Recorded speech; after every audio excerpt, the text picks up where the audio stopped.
Doctor को लोग भगवान मानते हैं, तो फिर ये शैतान वाली हरकत क्यों? क्या मतलब? मतलब ये कि लोग डॉक्टर को भगवान मानकर हॉस्पिटल आते हैं। डॉक्टर की डिग्री लेते वक्त क्या शपथ लेते हैं आप लोग कि किसी भी स्थिति, किसी भी परिस्थिति में वक्त बेवक्त अपनी जान पर खेलकर लोगों की जान बचाएंगे।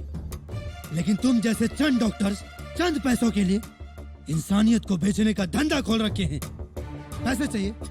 कितने पैसे चाहिए बोलिए? 5 लाख।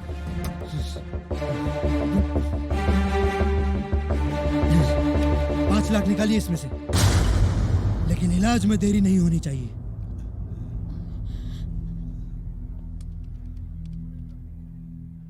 सॉरी सर, कार्ड नहीं काम कर रहा है। इस कार्ड में देखिए।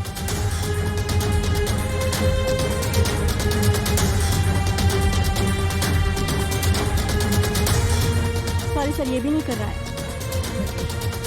इन सब में चेक करिए।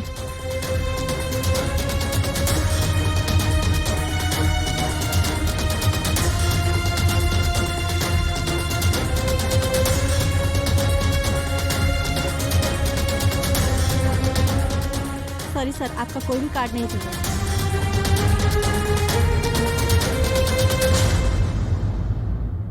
कार्ड की कीमत तब होती है जब उसमें बैलेंस होता है। आप ऑपरेशन की तैयारी करिए, पैसों का इंतजाम हो जाएगा। ओके। व्हाट बॉयज, आईसीयू में ले चलो, ऑपरेशन की तैयारी करो।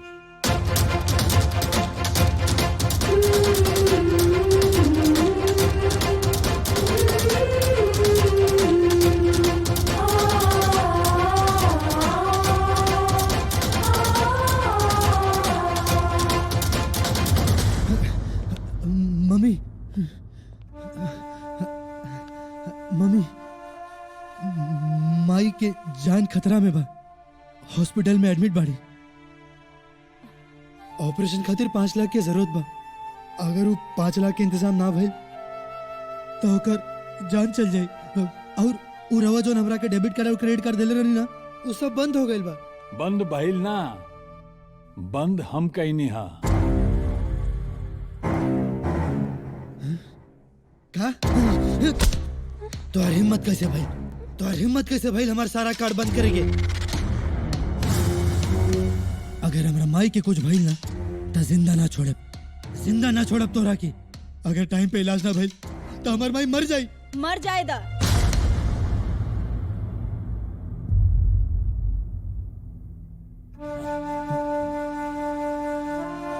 मम्मी, ए तू का खाता रू? एकदम सही कह रहल बानी। मर जाएगा ओकरा के। जब वो मर जाई तबे तू हमरा के अपन माई मनवा। ऐसे कैसे मर जाए दी ओकरा के? हाँ?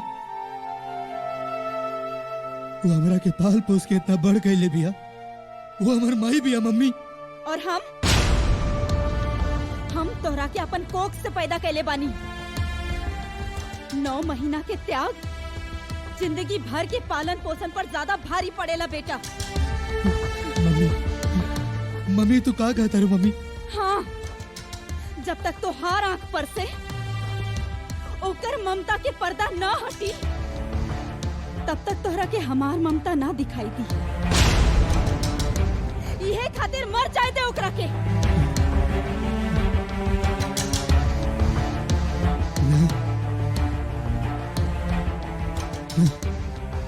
ऐसे कैसे मर जाए दी ओकरा के? हम अपन खून के एक एक कतरा बहा के ओकरा के हम बचाई। कुछ भी कर सके नहीं हम। बाकी ओकरा के मारे ना देब हम।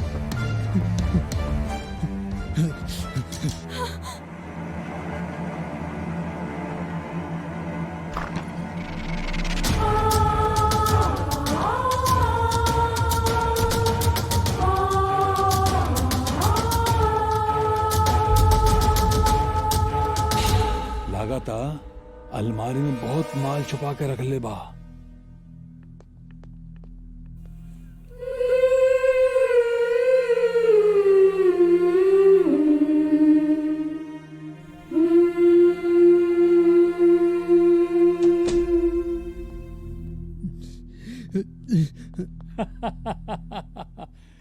ई सड़ल फटल चप्पल जोहरी बाजार में 5 लाख के बेचल जा रहल बा।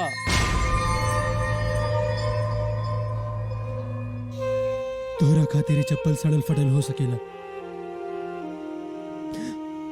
बाकी हमरा खातिर तई हमर माई बाबूजी के आशीर्वाद है,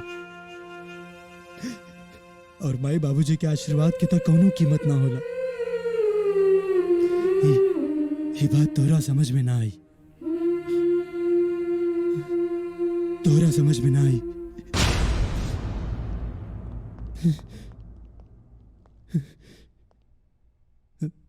ये पैसा मना मत करिए राज, काहे की कीमत रुपया के ना होला, इंसान के होला, इंसान के जज्बात के होला।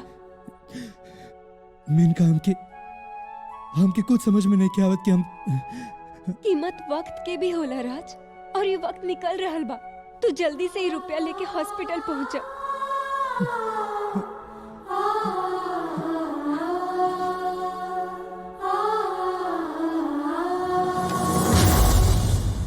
माई के बचावे के इतना शौक बाना तो अपन कमाई के पैसे से बचावा, हमार पैसे से नहीं, बुझला?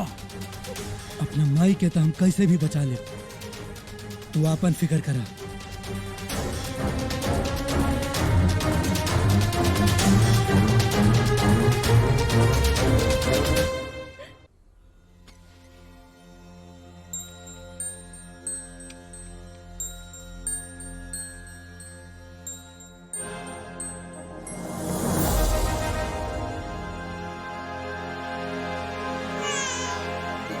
प्रेम, तू यहाँ? अरे हमारा बच्चा कहाँ लेके जाता है? अरे अरे देखो प्रेम, ना, प्रेम बच्चा लेके कहाँ जाता तू है? यहाँ क्या करता रहा? प्रेम हमारा बच्चा, हमारा बच्चा, हमारा बच्चा, प्रेम, अरे तू बच्चा के कहाँ ले जाता रहा? रुक जा प्रेम। ई का करता तोहर कोनो हक नइखे केहू के औलाद के ओकरा से छीने के। प्रेम हम हाथ जोड़ता नहीं, तोहर पैर पड़ता नहीं, छोड़ दा हमार बेटा के, छोड़ दा। प्रेम हमार बच्चा मत लेके जाए, प्रेम माफ कर दी हमरा के। प्रेम, प्रेम हमार बच्चा के दे दी। प्रेम, हम बच्चा बिना ना जी सके नहीं। प्रेम छोड़ दी हमार बच्चा के। बहुत खूब। 1 महीना के बेटा खातिर तोरा इतना दर्द हो रहा बा, और जौन माँ बाप अपना बेटा खातिर इतना साल तक अपना खून पसीना की कमाई से पल्ले पुसले और अपन जिंदगी गिरवी रख के पढ़ा लिखा के ओकरा इंजीनियर बनौले, वो माँ बाप से होकर बेटा छीने के कौन हक बात होनी लोग के? और तू ऐसा निकलवा, ऐसा बिल्कुल उम्मीद ना रहे। माई की हालत बहुत खराब बा, हॉस्पिटल में अपन आखिरी सांस गिने तारी।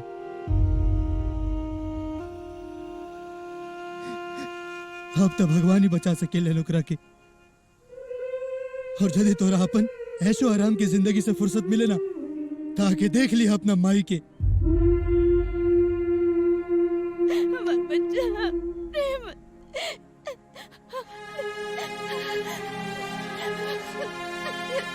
और एक बात याद रखिए, माई बाप के सेवा के फर्ज अगर बेटा की कर्ज बन के उधार रह जाए ना, तो ओकरा नरकों में जगह ना मिलेला।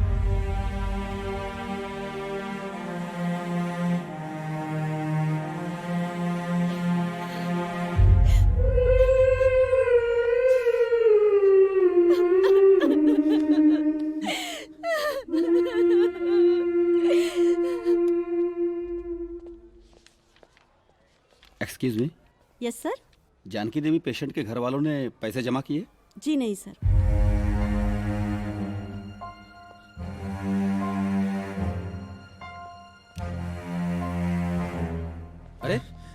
तुम पैसे का इंतजाम किए? नहीं डॉक्टर साहब, लेकिन मेरी माँ को बचा लीजिए डॉक्टर साहब। मैं आपसे विनती करता हूँ डॉक्टर साहब, मेरी माँ का ऑपरेशन कर दीजिए। मैं आपके सामने हाथ जोड़ता हूँ डॉक्टर साहब, मैं आपके पाँव पड़ता हूँ डॉक्टर साहब। मेरी माँ को अगर कुछ हो गया तो मैं भी जिंदा नहीं रह पाऊंगा डॉक्टर साहब। मैं आपका एक एक पाई चुका दूंगा डॉक्टर साहब। नर्स, यस सर। पेशेंट को डिस्चार्ज कर दो। जी। डॉक्टर साहब, मैं अपने शरीर का एक एक अंग देने को तैयार हूँ डॉक्टर साहब। प्लीज डॉक्टर साहब, डॉक्टर साहब।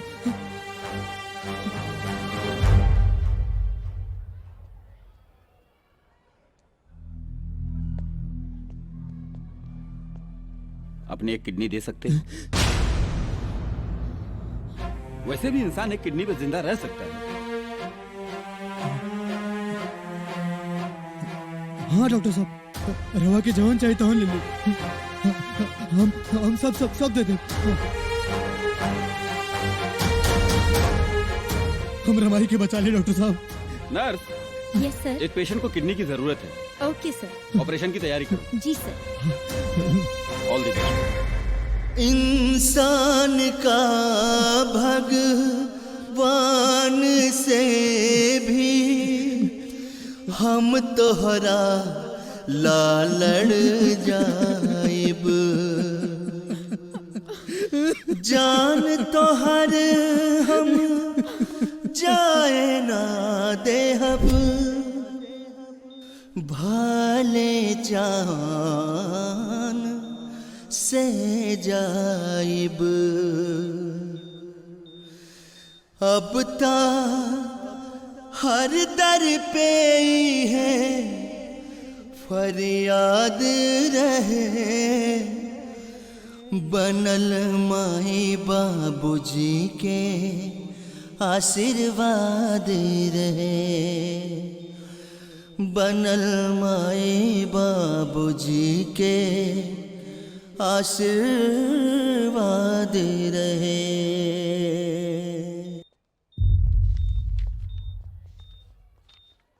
ऑपरेशन सक्सेसफुल हो गया है और बहुत जल्द आपको डिस्चार्ज मिल जाएगा।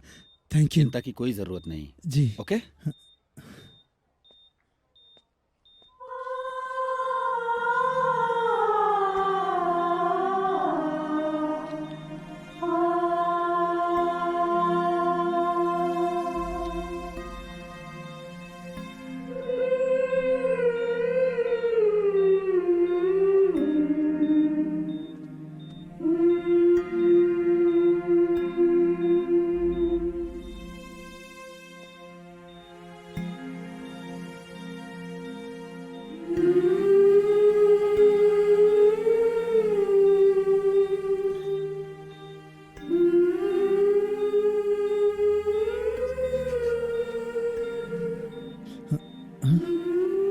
बाबूजी,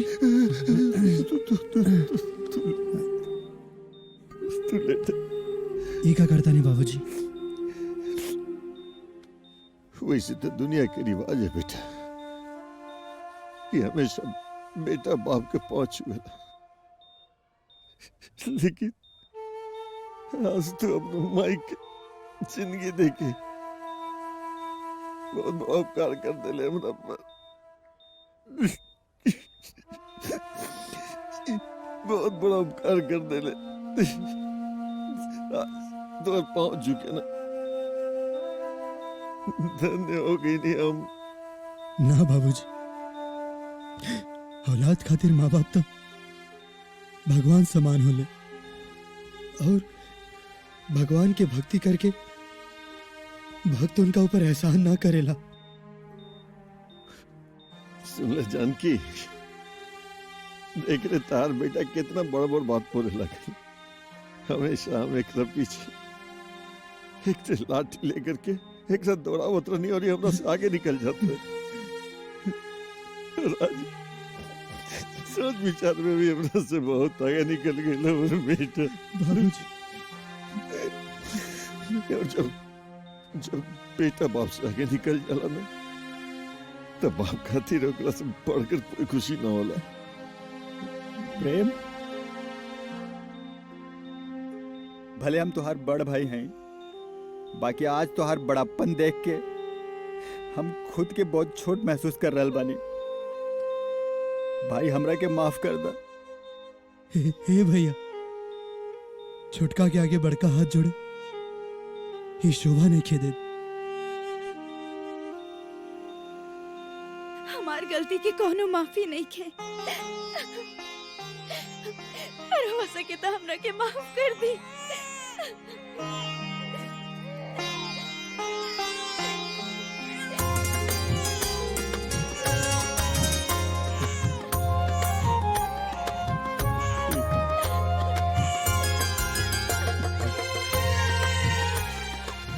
जानकी, जानकी देख, देख अपन पोता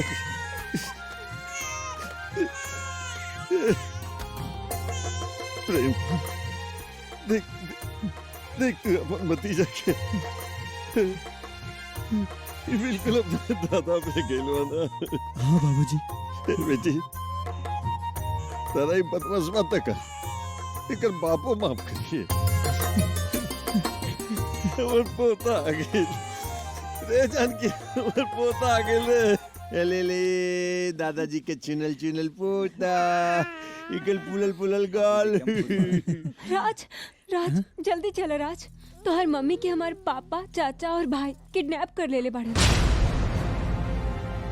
उनकर जान खतरे में बा। अपन माई के जान बचा ला राज। माई? कौन माई? कैसन माई? वो औरत से हमार कोनो रिश्ता नहीं खे। हम उनका के कबो अपन माँ नहीं खे मान सकत। ऐसन मत कह राज। तो फिर कैसन कही? हाँ, कैसन कही? जब कोनो भी औलाद पे संकट आवेला तो वो औलाद से पहले ओकर माई अपना ऊपर वो मुसीबत के लिए लेवेले, और वो औरत हमरा सामने मुसीबत के पूरा पहाड़ खड़ा कर देले रहे। हैं तो कैसन माई? वो दिन तू जे कुछ भी देखला सुनला, वो सिर्फ और सिर्फ तुहार जान बचावे खातिर कैले रहलन। हमार पापा, चाचा और भाई की नजर उनकर जायदाद पे बढ़न, जेकर असली हकदार तू बाड़ा। अगर वो दिन तोहरा के रुपया दे देती ना, तो हमार बाबूजी तोहर जान ले लेती। का बात करता रू? हाँ राज, उनकर ही दुनिया में तोहरा सिवाय और कोनो नहीं खे।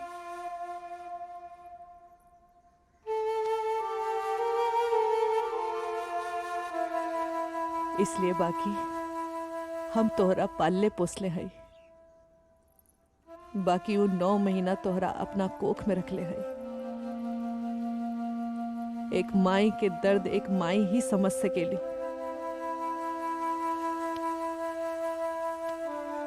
तोहरा अपन माई के क्रिया, अपन माई के बचा ली। माई? ए बेटा, तार माई बिल्कुल सही कहा तारी। देख, आजले हम तोरा उल्टा हाथ से केहू के मारे से मना करत रहनी, लेकिन बेटा आज हम तारा के कहत नहीं कि जो मार मार के सब दुश्मन के दम निकाल दे। ए बुढ़िया, तोर बेटा जहां से आए रहे उधर ही पहुंच गए। अब तोर जायदाद के वारिस केहू नहीं के। ऐसे एक कागज पर दस्तखत कर दे। कान खोल के सुन ले तू, हम दस्तखत ना करब। ए मैडम, कफन में कोनो जेब ना होला मैडम, और ना धरती से स्वर्ग में पैसा ऑनलाइन ट्रांसफर होला। और वहीजा कोनो एटीएम भी ना चलेला।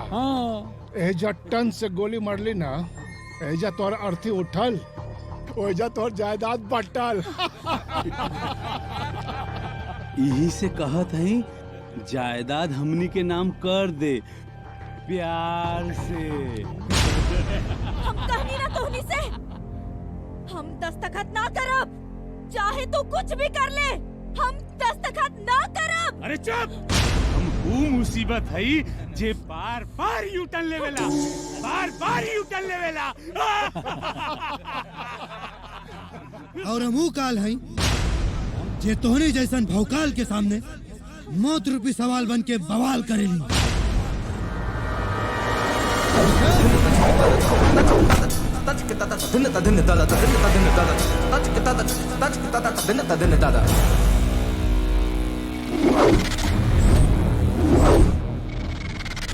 राजा माई अच्छा भैल तू आ गेले यहाँ हिले की कोशिश ना करी हा आज तोरा के हम इंस्टॉलमेंट में काटब इंस्टॉलमेंट बुझला पहले ही बुढ़िया के काटब और फिर तोरा के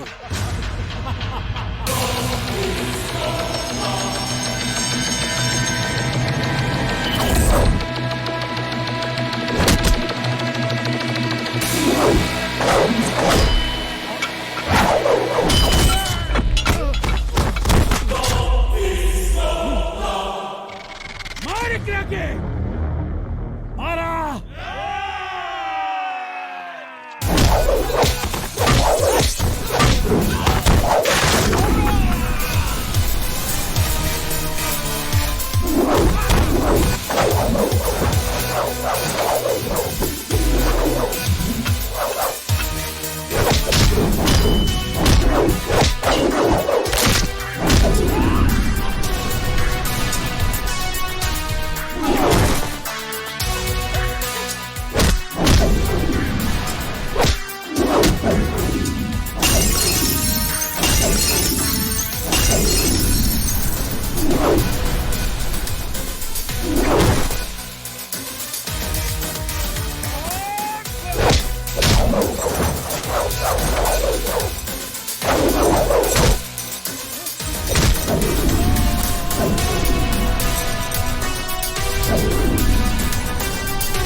बेटा माई तू ठीक बारा ना हाँ माई